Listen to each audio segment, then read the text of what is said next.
Hi, I'm Karan Thapar.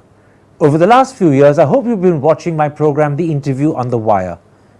During that period, I've interviewed doctors, politicians, businessmen, scientists, authors, and even the occasional Nobel laureate. For me, it's been exciting. I hope it's been enjoyable for you. But these, as you know, are tough times, and if this program is going to remain bold, independent, and sometimes even defiant, then I think we need your support. At the end of the day, it's a truism, but editorial independence is best defended by the viewers. So if you would like this program to remain the way it is, forthright, outspoken, and interesting, then would you consider supporting us? All you have to do is to click on the description at the bottom. But more than anything else, I hope you will continue to watch the interview. Your viewership means an awful lot to me.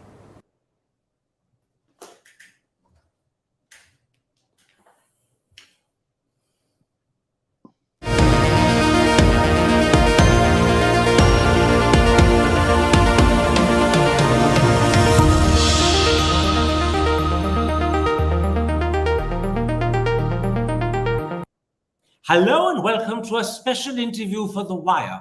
Is cricket about to become the new battlefield of India-Pakistan politics?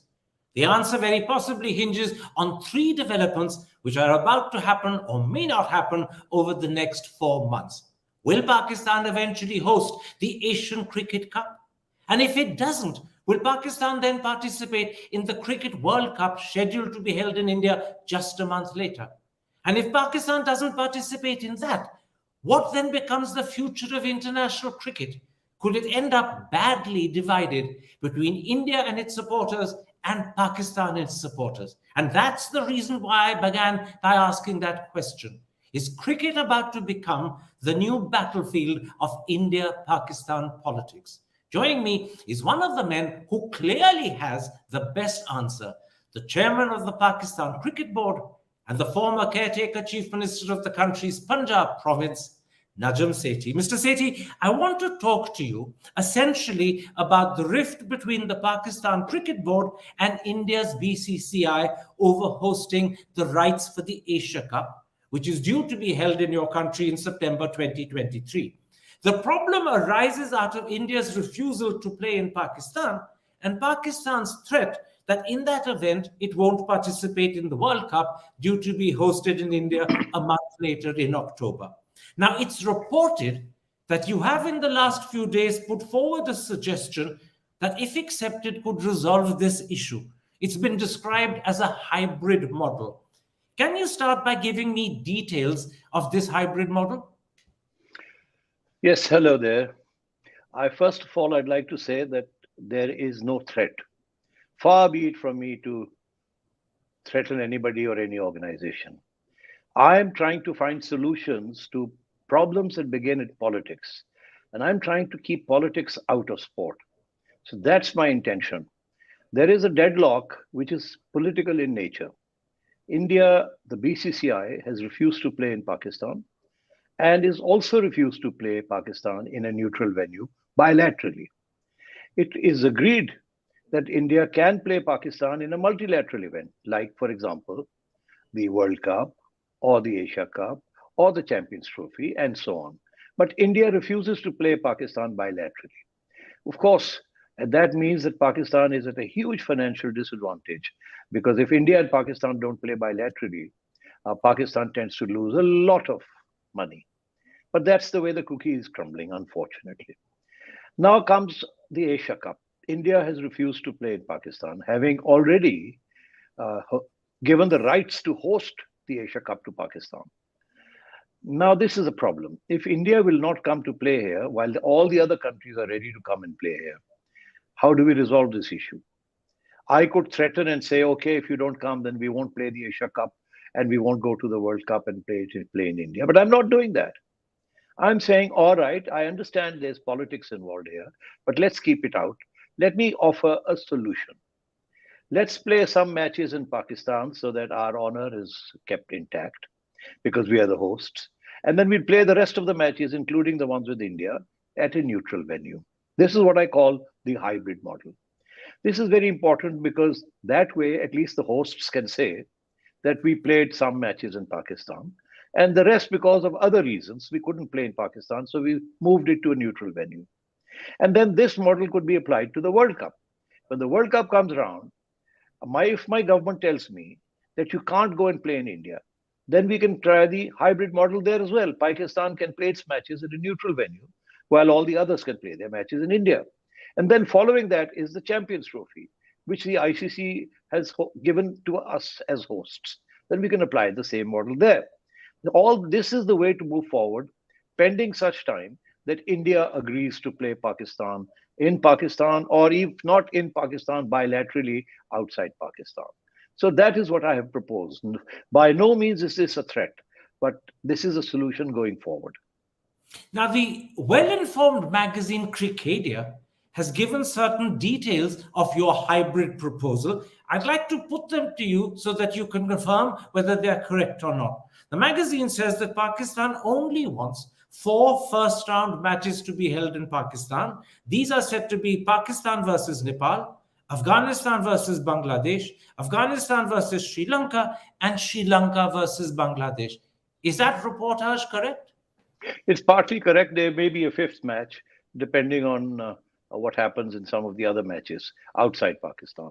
So, yeah, I think there may be 5 matches in Pakistan and 8 matches out of Pakistan. Now, in that event, where would the Pakistan-India matches happen? Because clearly, your proposal envisages they will not be in Pakistan. So where will they happen? They will happen in the neutral venue. There'll be at least 2 such matches. And if India and Pakistan end up in the final, there'll be a 3rd. That's the beauty of this tournament, that India and Pakistan end up playing twice. And frankly, it's the India-Pakistan matches that fetch 80% of the revenue for the Asian Cricket Council.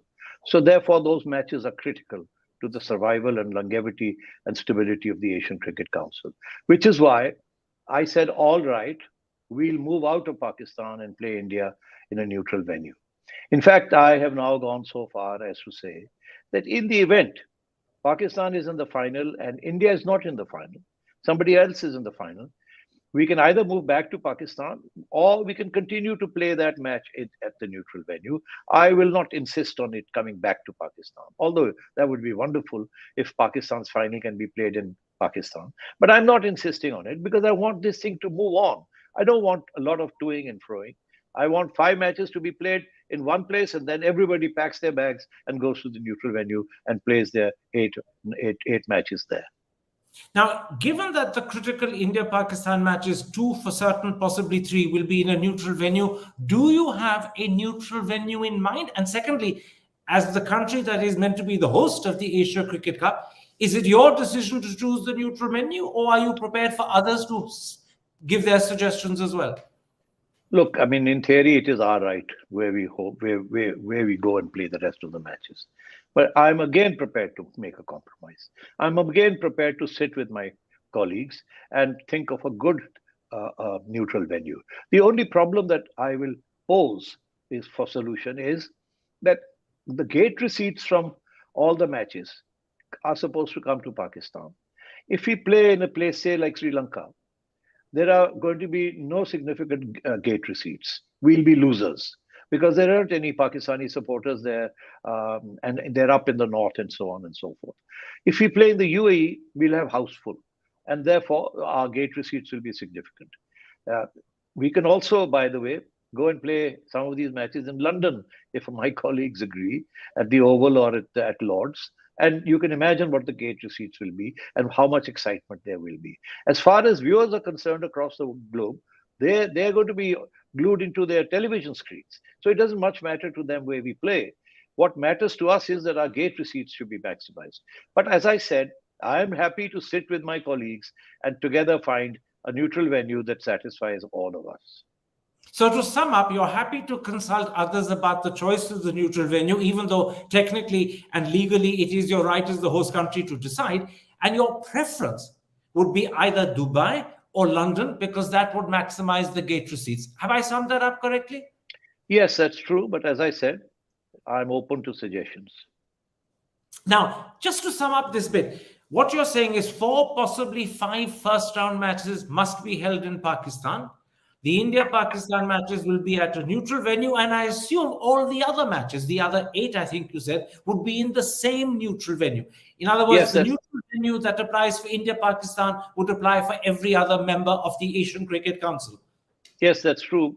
I could have said only the India matches should be played in a neutral venue, and all the others should be played in Pakistan, but I didn't say that because that would have meant some toing and froing between the two venues. I said, let's all go and play the 4 or 5 matches in Pakistan. Then everybody packs up and goes to the neutral venue, and there's no more traveling between countries. So I've simplified it for all. Okay, now it's reported, and again I'm relying largely on Crickedia, that some members of the Asian Cricket Council have at least initially not responded favorably to your proposal. They are said to be Sri Lanka, Bangladesh, and India, and their problem, if the report is correct, is that they believe playing matches in the UAE in September would be difficult because it's far too hot. First of all, is this the actual initial response from these 3 countries? Is the report correct? And if the report is correct, how do you respond to the response? Look, I mean, there are 2 issues here, and we mustn't put the cart before the horse. The first issue is to agree that there will be a hybrid model. There's no agreement on it right now. I'm still waiting for word from the Asian Cricket Council as to whether or not they accept the hybrid model in principle or not. Once they accept the hybrid model in principle, then we can discuss venues, the neutral venues. Now, so I'll move on to the second issue, which is what you've raised. Where do we play? I mean, Sri Lanka and Bangladesh have expressed reservations about playing in the UAE. Argument is that it's going to be very hot, about 40 degrees. Counter argument is that, hey, you played so many matches in the UAE. The IPL was played in the UAE around the same time. The Sri Lanka once hosted the Asia Cup, not at home, but in the UAE at that same time. And then there was another Asia Cup that was hosted in the UAE. So how come it wasn't hot then, it's hot now? So I don't buy that argument. So therefore, the only objection that I've heard has been about the weather. My argument is, all right, let's talk about it. If you still don't want the UAE, let's discuss some other place. But as I said, the gate receipts are very important to us. There are only 2 places where gate receipts will be significant. One is the UAE, where there's a huge diaspora, Pakistanis, Indians, Sri Lankans, and so on and so forth. We'll have a house full, all the games. And then, of course, in London, where the Asian community is mad about cricket and will pay good money to come and watch India, Pakistan playing 2 or at least 3 matches and so on. So therefore, as I said, this is on the table. I'm still waiting to hear from Mr. Jay Shah as to whether or not in principle they accept the hybrid model and the proposal that I've given them about scheduling the various matches, those in Pakistan and those outside Pakistan. And then we can move and discuss the venue. You mentioned Jay Shah. He's not just the secretary of BCCI. More importantly, he is also the president of the Asian Cricket Council. What more can you tell me about what you believe or you hear is his likely response? Even if he hasn't responded officially, have you got any inkling of what that response is likely to be? Yes, I have. I can cite 2 occasions when I was given a favorable response. The first is in the last ICC meeting in June, we had an ACC meeting on the sidelines. That is last month. And in that meeting, the representative of the Bangladesh Cricket Board, Mr. Nazmul, said categorically, look, Mr. Sethi, the question of Pakistan not playing the Asia Cup does not arise. So that meant that, okay, we will find a solution. There's no question of having an Asia Cup without Pakistan, and that's perfectly logical. 80% of the revenue of the Asia Cup comes from Pakistan-India matches. So that means that Pakistan will play the Asia Cup. Then comes the question of where to play, and that was left open. Then about 7 days ago, I was in Dubai, and I had a meeting with an interlocutor that was dispatched by Mr. Jay Shah to find out where we are. And I gave him the new model in all its fine details. He looked at it and seemed pleased. He then said, I will go and discuss this with Jay Shah. This seems eminently doable. And on that good note, we parted. And I am still waiting to hear from him or from Mr. Shah or from the Asian Cricket Council formally about what position they have decided to take. How long ago was this meeting with the interlocutor? And secondly, can you possibly name him or her? I don't think I should name him. He's very close to Mr. Shah. He's a member of the Asian Cricket Council, a man of great influence, a reasonable man. This was about a week ago in Dubai. Okay. Now, as I said in my introduction, I'll ask you that question now more upfront. The president of the Asian Cricket Council is Jay Shah. He's also the secretary of BCCI, and most importantly, he is also the son of the Indian Home Minister. Does this lead you to believe that the Asian Cup has become or is becoming a battleground for India-Pakistan politics? Is that why the problems we've discussed are happening and are taking so long to resolve? I would not like to put it like that. This is not a new problem. India refusing to play in Pakistan. There is another dimension. In the past, Pakistan has gone to India to play the World Cup 2016. Even though India had refused to come to Pakistan, we still made the effort and we swallowed our pride and we went and played in India. Now, what's different this time? In 2016, we couldn't argue that Pakistan was a secure place for cricket, especially with India. We were facing all sorts of internal problems, not the cricket board, but the political scene in the country. We were still trying to lure, encourage, bring foreign teams to Pakistan and give them top security. We were dealing with internal issues of terrorism. So when India said we can't come to Pakistan, I said that seems perfectly reasonable. We are not in a position to give them the sort of security they're looking for. But that's like 7 years ago, 8 years ago. So now everything is fine. Every cricketing nation in the globe has come to Pakistan. England, Australia, New Zealand, you name them, South Africa, Bangladesh, Sri Lanka, everyone has come and played in Pakistan and had a wonderful time. No security issues whatsoever. Now the situation has changed. Now India cannot cite security as a reason for not coming to Pakistan. And therefore that makes my job difficult. If India cannot cite reasonably security problem, then I'm afraid we are back into politics because this is a political statement to make. And then I'm afraid my government will step in and my government will say, India is refusing to play in Pakistan, is trying to make a political point, then we need to make a political point. And I will then be possibly barred from going and playing in India. And I'd like to avoid all this. I'm trying to find solutions that bypass the political logjam between India and Pakistan. Let's for a second, with the audience in mind, put politics aside. You're being watched by an Indian audience. Like your countrymen, they are mad keen on cricket. It matters probably more to them than anything else other than Bollywood and possibly their religion. They will be concerned about the safety and security of their team. What assurance can you give them? Not to the government, not to BCCI, but to the Indian audience, that the Indian team will be safe and secure, that there will be no threat to them of any sort, that there's no question that what happened to Sri Lanka in 2009 could happen to the Indians this time. Right. We have put together a foolproof, fail-safe security system. That security system is what is known as VVIP presidential security. Not a leaf can move in the city where the cricket is going to be played without us, the authorities, knowing about it.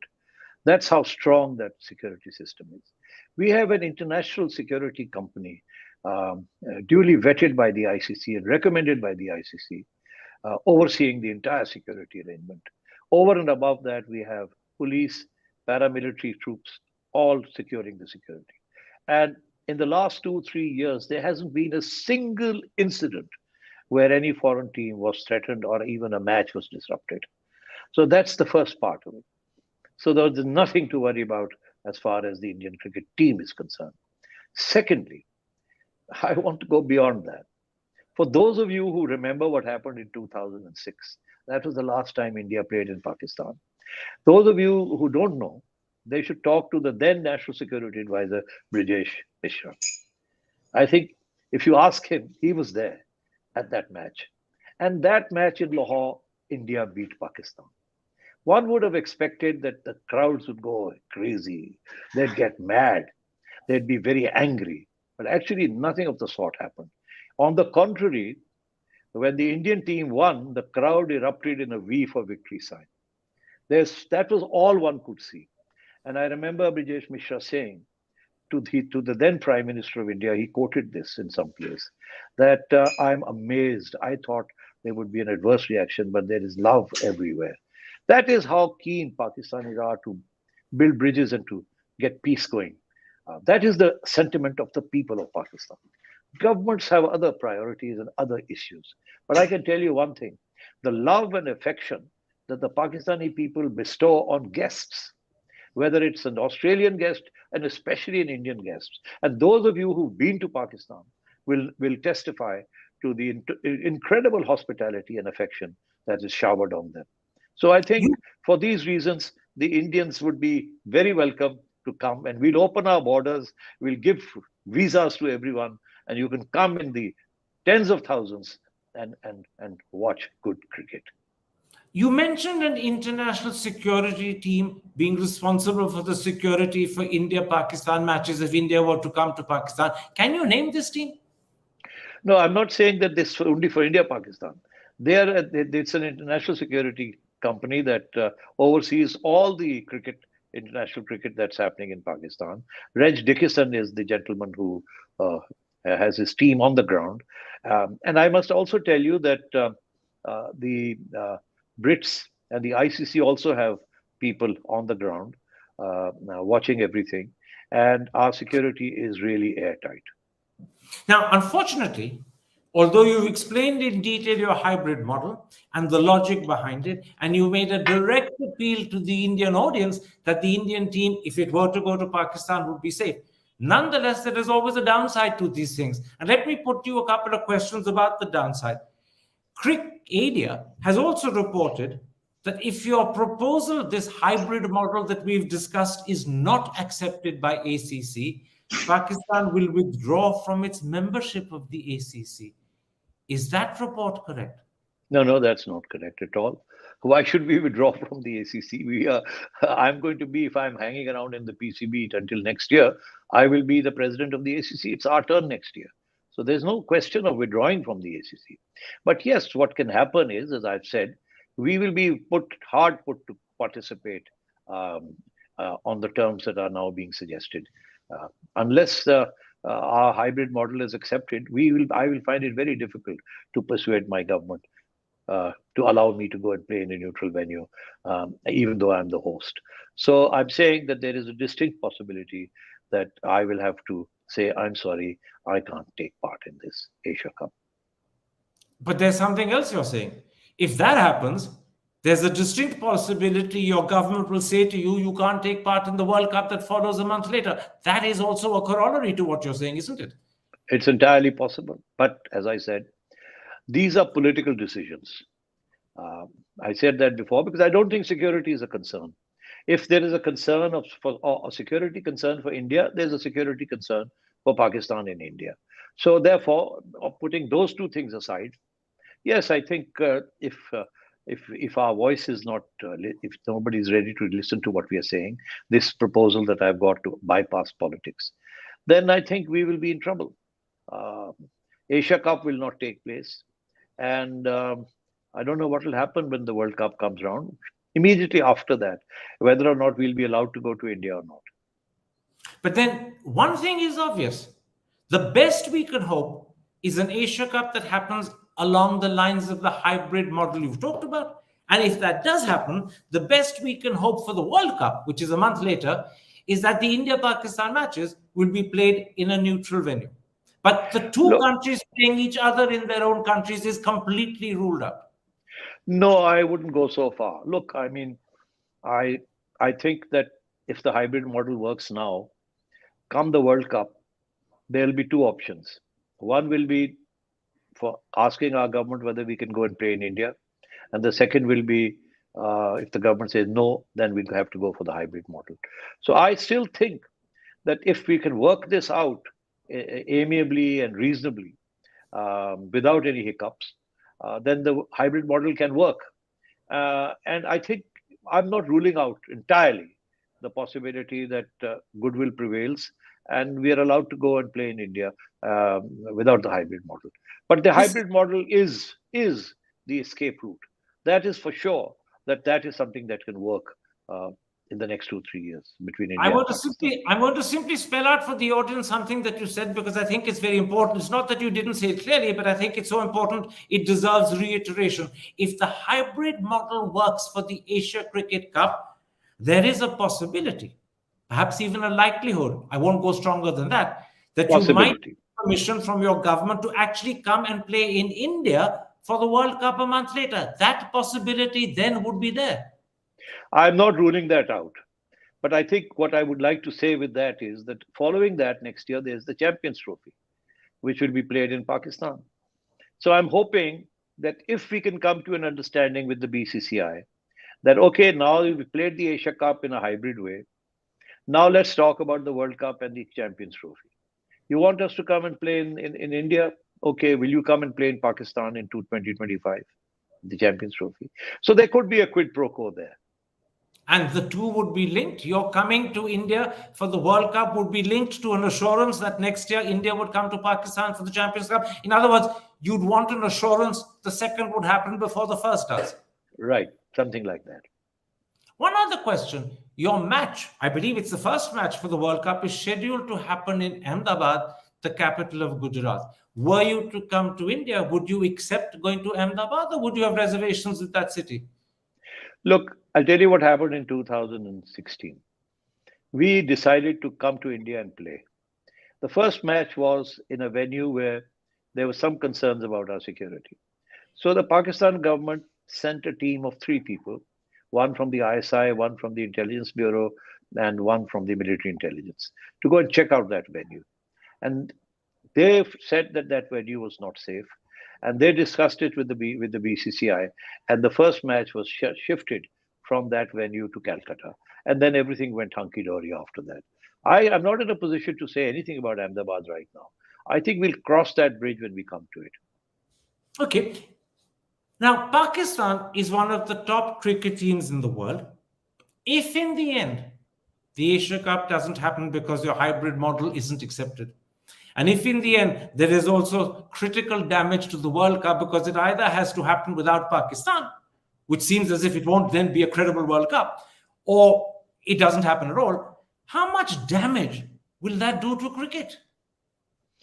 I'm very sorry to say that, yes, it will do damage cricket, international cricket, and a lot of questions will be asked.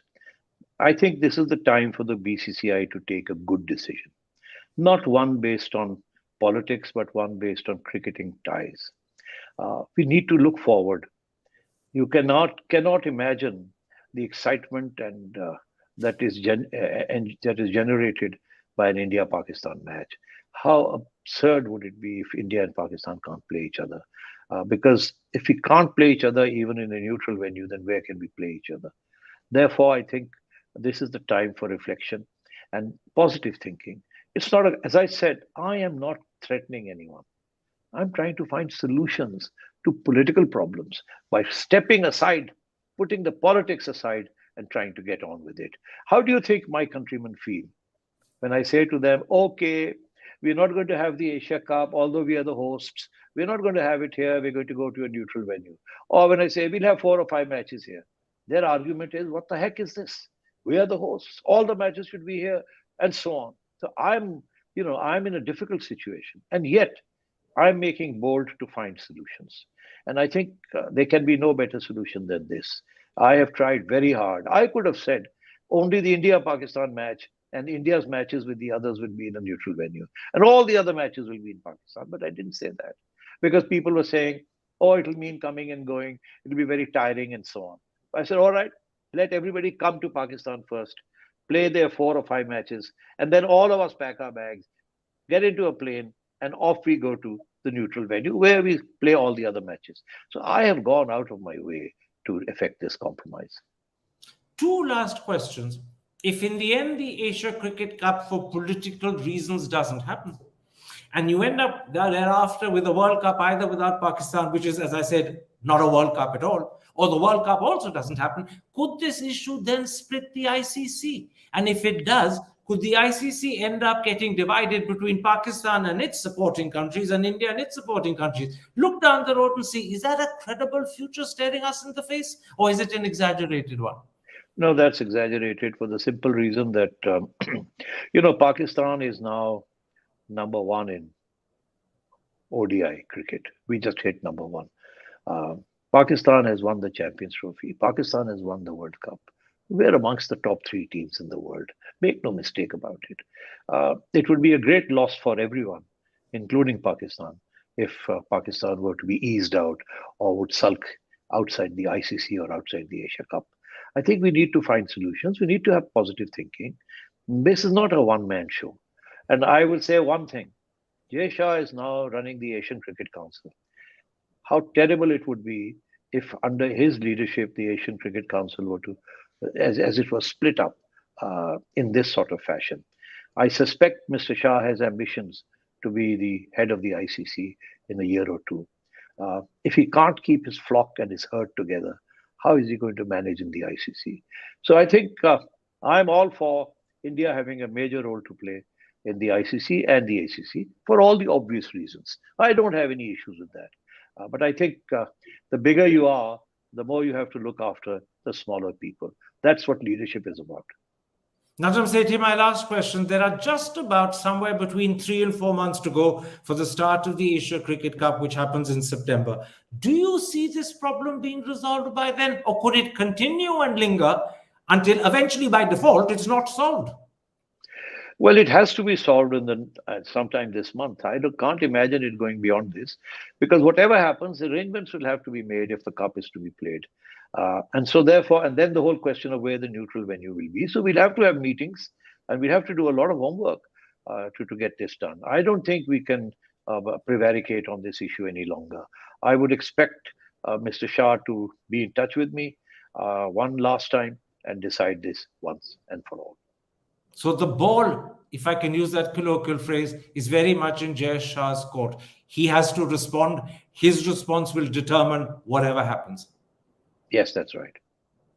Najam Sethi, thank you very much for speaking to me. Thank you. Hi, I'm Karan Thapar. Over the last few years, I hope you've been watching my program, The Interview on the Wire. During that period, I've interviewed doctors, politicians, businessmen, scientists, authors, and even the occasional Nobel laureate. For me, it's been exciting. I hope it's been enjoyable for you. But these, as you know, are tough times, and if this program is going to remain bold, independent, and sometimes even defiant, then I think we need your support. At the end of the day, it's a truism, but editorial independence is best defended by the viewers. So if you would like this program to remain the way it is, forthright, outspoken, and interesting, then would you consider supporting us? All you have to do is to click on the description at the bottom. But more than anything else, I hope you will continue to watch The Interview. Your viewership means an awful lot to me.